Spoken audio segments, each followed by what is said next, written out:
Alright, y'all, so I'm gonna do a quick video here with baby, and we're gonna be talking about this device today. This is the cold storage wallet designed by a company named Ledger. Alright, now this device has two buttons on it. As you can see, there's a button here, and there's a button here. There's a USB port there, USB type C, and then when you turn it on, it of course is password protected. Y'all can see that. So what we're gonna do today is kind of explain to you what this device is, what it does, and why we believe you should buy one. Now, let's define what this device is. What is a ledger in cryptocurrency? The term ledger can mean two distinct but related things. The public blockchain ledger. This is the core innovation of blockchain technology. So, blockchain technology, what is blockchain technology? Most of you may or may not have heard of it. Let's go ahead and just define that really quick, because I think it would only be fair to define that so that we can understand what it is that we're talking about, right? What is blockchain technology?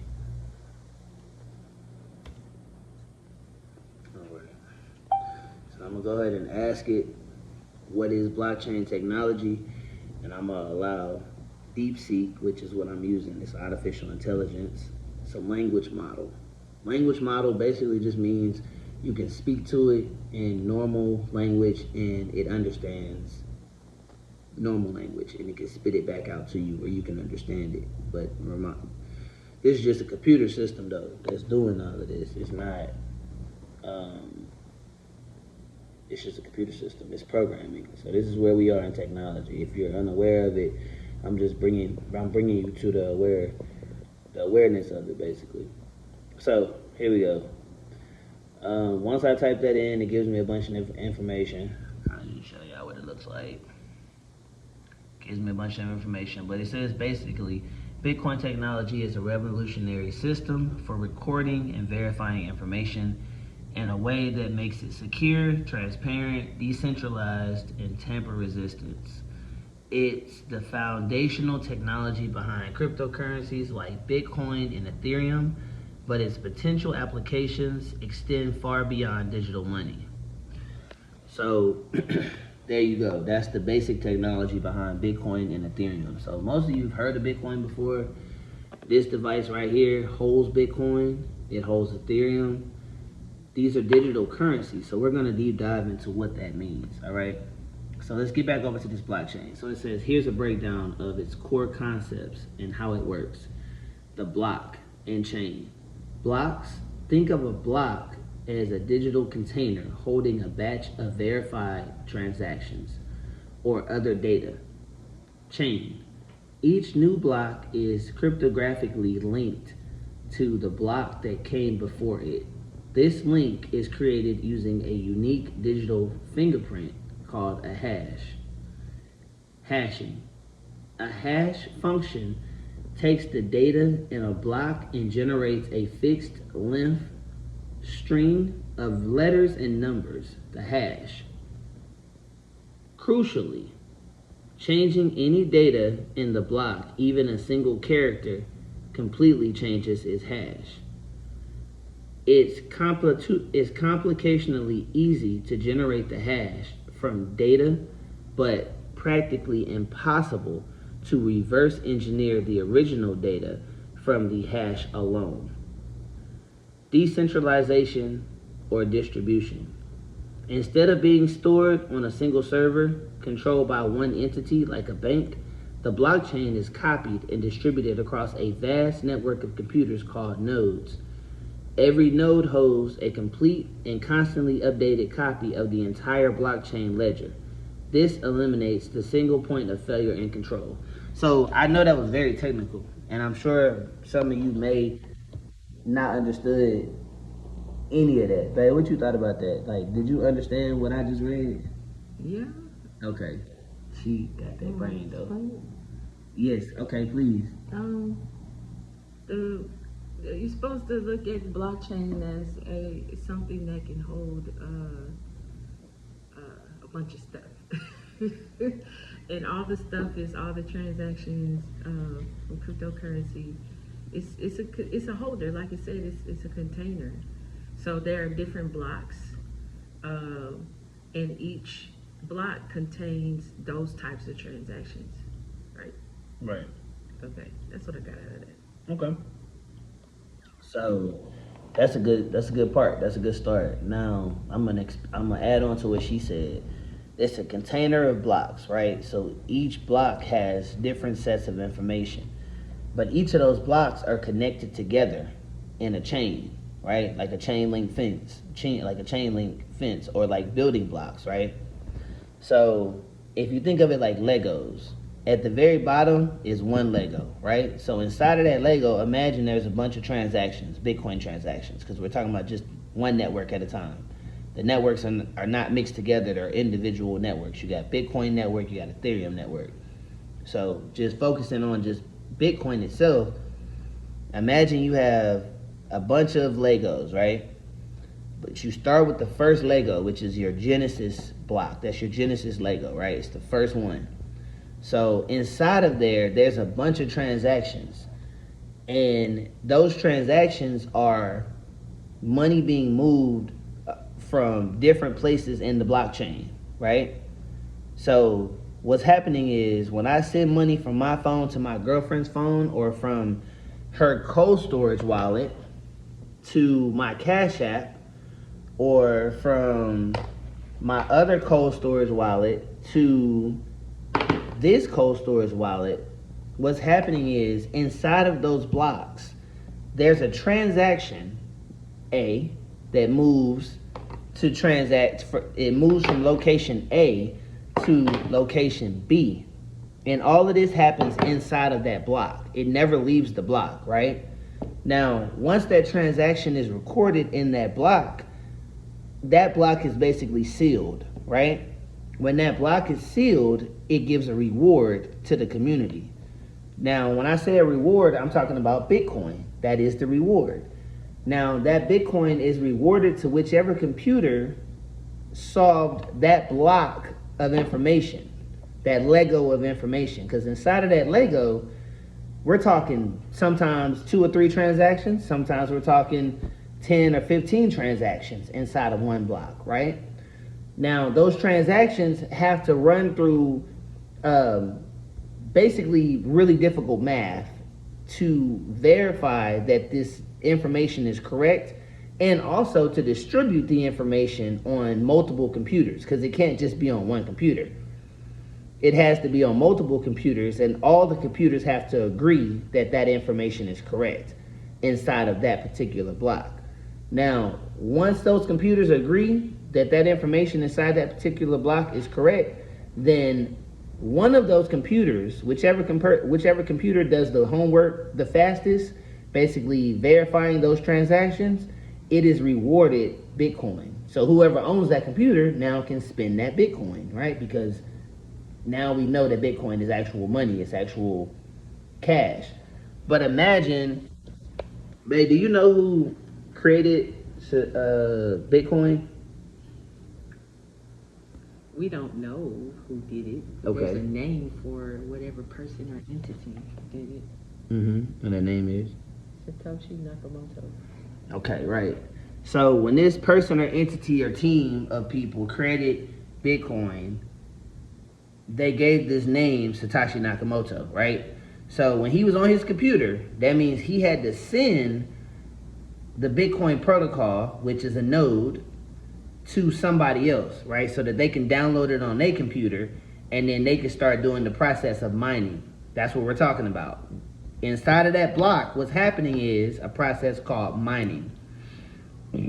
Excuse me. And mining is what, babe? Can you explain to people what mining is?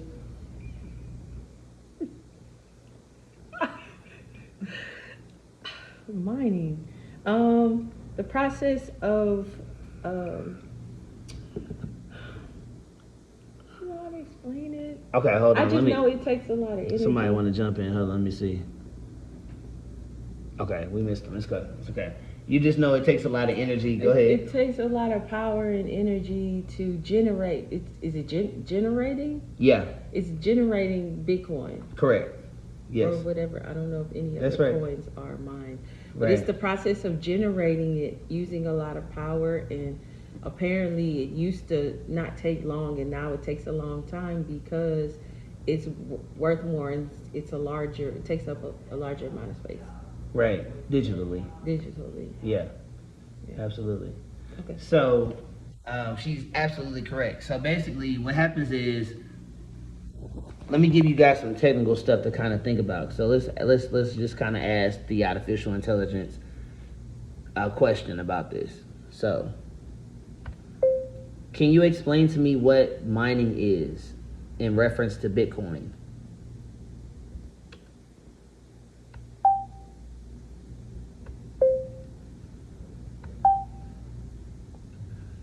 So, if you guys really want to learn about Bitcoin, you want to learn about cryptocurrency, please do your own research. And in doing your own research, babe, what's a great tool that I tell people about all the time when it comes to artificial intelligence?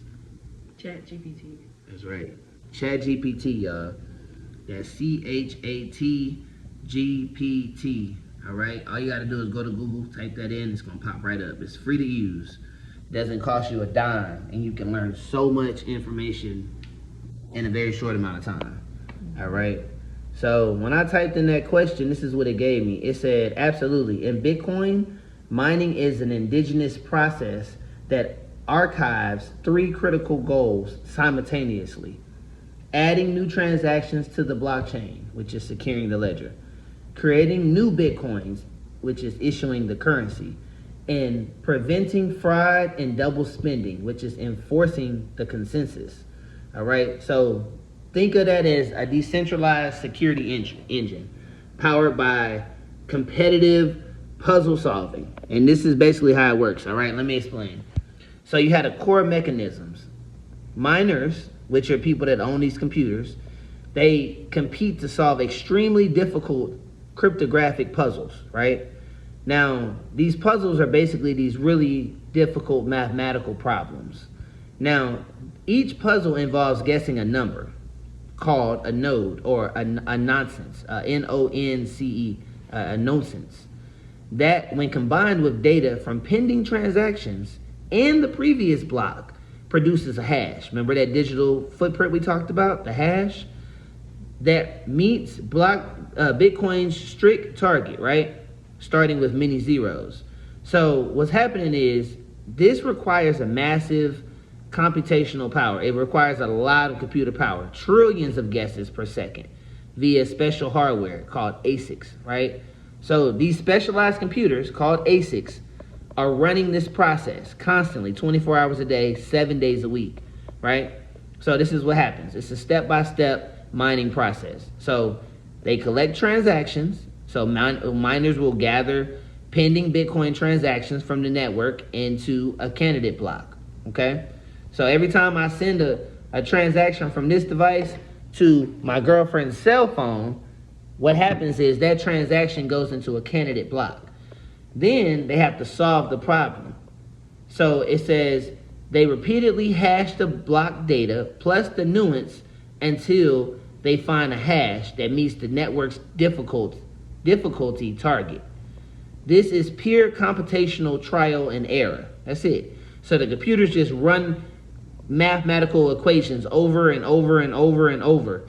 And they do it so fast that only a computer could do this, right? A human could not find this information.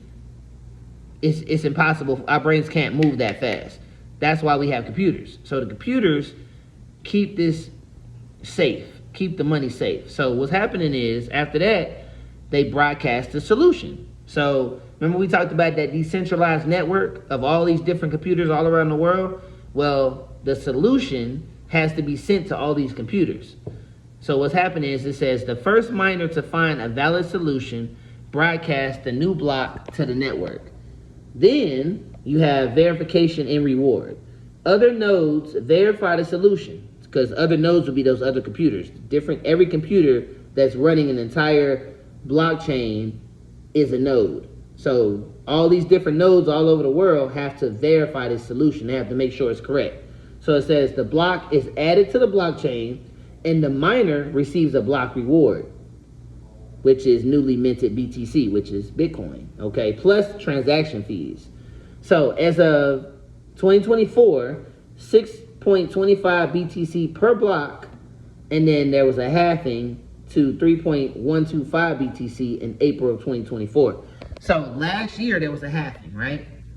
Now, I'm gonna talk about what happens every 4 years. Every 4 years there's a halving, which means there's an ample opportunity for you to make crazy money with Bitcoin. So I'm gonna show you something. This is what we're gonna do. Now, it said April of 2024 there was a halving, right? So what you do is you count 18 months forward, and that is the bull run. The bull run is every 18 months. Now, let's ask ChatGPT about this. How often is the bull run? And what part of the bull run is the most parabolic part?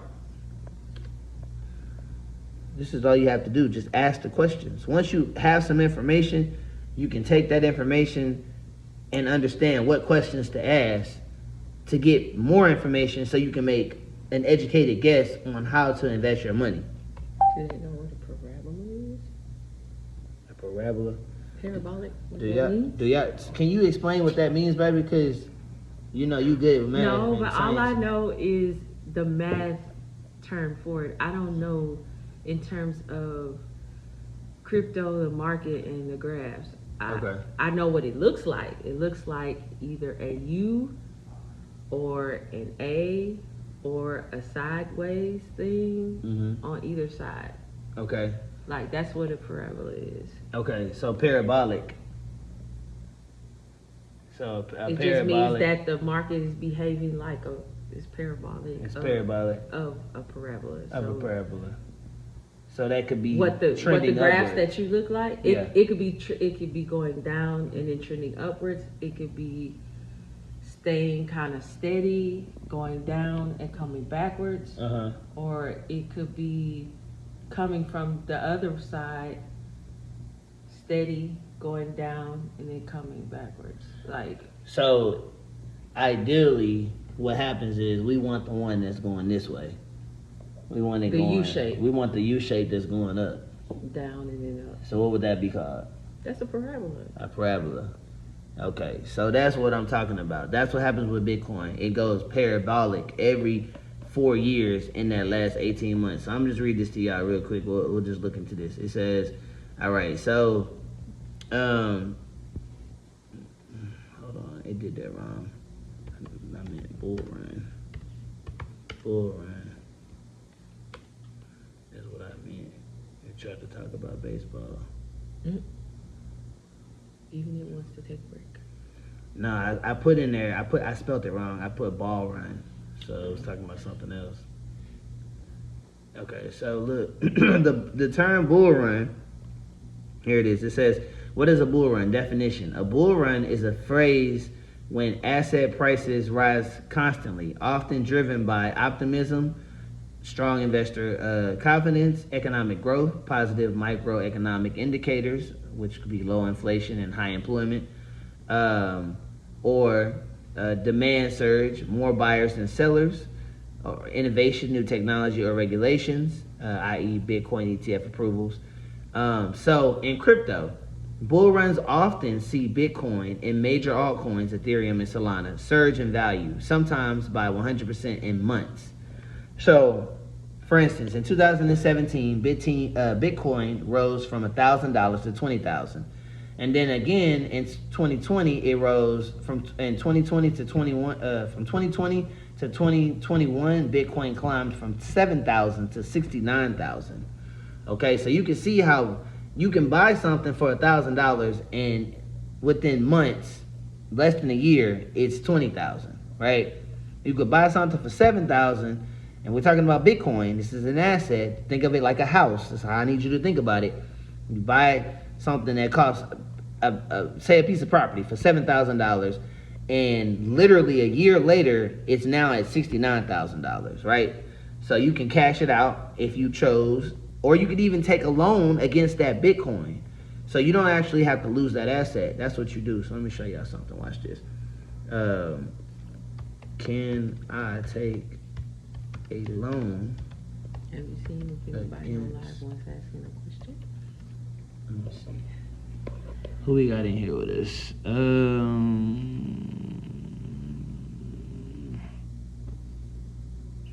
Somebody was in here. No, ain't nobody in here right now. Okay, let's see if we could get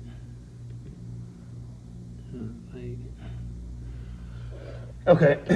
So can I take a loan against my BTC? So watch this. Now let's say you bought a Bitcoin for $7,000, right? And then it went to $70,000, right? So watch this. Can I take a loan against my Bitcoin without selling it? This is what you do. So yes, you can take a loan against your Bitcoin, a strategy known as crypto-backed loan. This lets you access cash or stable coins without selling your Bitcoin, potentially avoiding capital gains taxes and maintaining exposure to future price appreciation, right? So that means that you still can make more money with your Bitcoin. It's still going up in value. You never lose it. Watch this. It says how crypto-backed loans work. Centralized BTC. You lock your BTC in a lending platform secure wallet. It says loan amount. 50 to 70% of your BTC's value. For one BTC worth 60,000, you could borrow 30K to 42K. It says receive funds, get cash, UCSD, or stable coins transferred to your account. Then it says repay plus interest. Pay monthly interest, typically 4 to 12% APR. Repay the principal to unlock your BTC. Okay? Liquidation risk. If BTC price drops sharply, e.g. below collateral threshold, your BTC may automatically sold to cover the loan. Okay? So that's one of the risks of it. Now, pros and cons. Pros, no selling means avoiding taxes, fast funding, because you can get funding within hours or days, and keep BTC long-term gains, right? And no credit checks. So that's the great thing about holding Bitcoin. Think of like, at some point in time, you're gonna need a loan for something. Car, a house, medical bills, children's graduation, wedding, birthdays. You're at some point in time, vacation, you're gonna want to take a loan. You're gonna need a credit card, right? So instead of going to American Express or Discover or MasterCard, one of these places or where you can go and get credit from at 30 or 40%, 26% annually, you literally can do something to help yourself right now. You could do exactly this, babe. You could take your Bitcoin, right? Because we put some Bitcoin away, right? And 5 years from now, the Bitcoin that we put away is gonna be stacked up like crazy because it's gonna go through another bull run. Just like right now, how I was just reading up here where it said that the $7,000 worth of Bitcoin turned into how much, babe? Like 69,000. You said 70. Like 70,000, right? Yeah. And that was in 12 months. And that's because that was at the end of a bull run.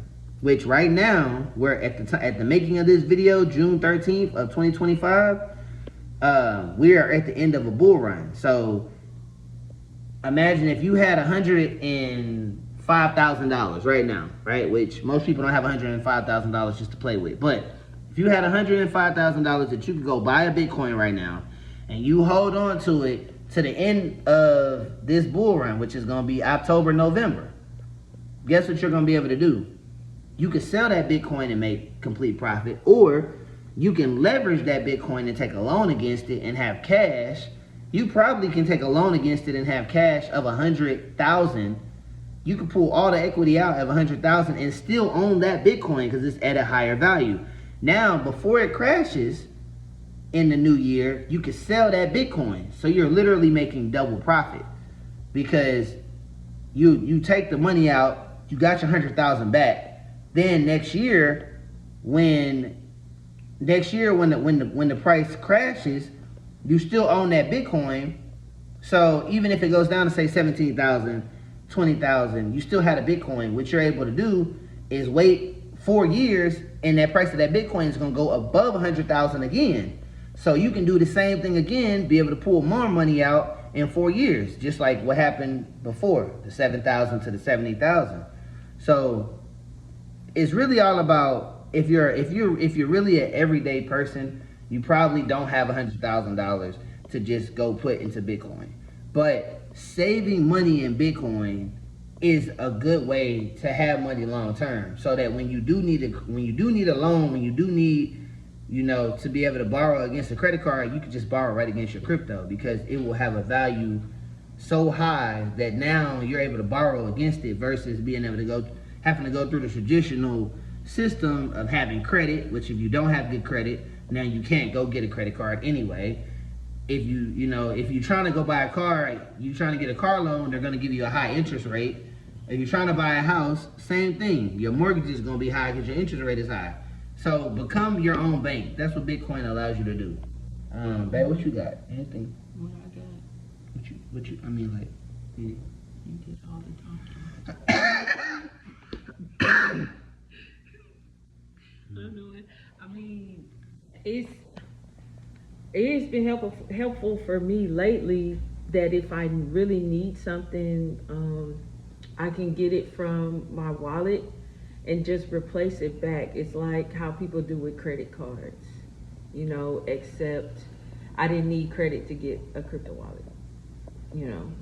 I can put money in there and still keep saving.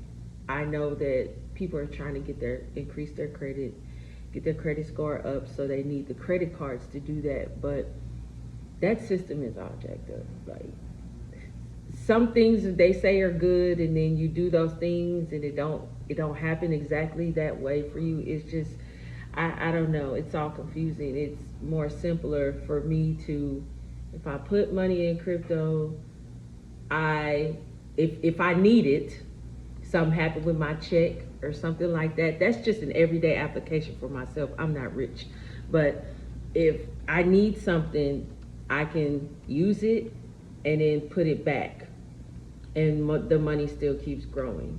So, I mean, I fuss about it, but it's good that it's available for me to use. Nah, for real, she do be fussing. Every time we touch that Bitcoin, she be, you're not supposed to touch it. You're not supposed to take it out. I'd be like, I know. She be on me though. But as y'all can see behind us, we got one of the cold storage wallets. That's one right there. That's the One Key Pro. And then this one the other one over here, that's the Ledger, and then the one behind it is the Tangent. So we all crypto over here, baby. We crypto all the way till forever. It's crypto till we die over here. Like, we getting that decentralized money. You feel me? If you want to learn how to do it, you want to learn how to get onboarded into this crypto, tap in with us. Is your live on? Yeah, it's still on.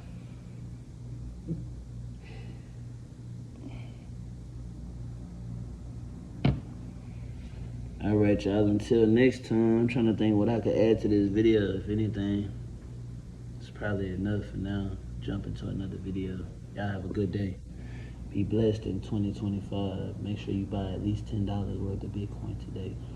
I'm going to be posting the links for cracking down in the description. When you buy $200 worth of crypto in your first 30 days, you get $50 in Bitcoin for free. So listen, get your money, stack it up. What you got, baby? What he said. Yeah, you lit.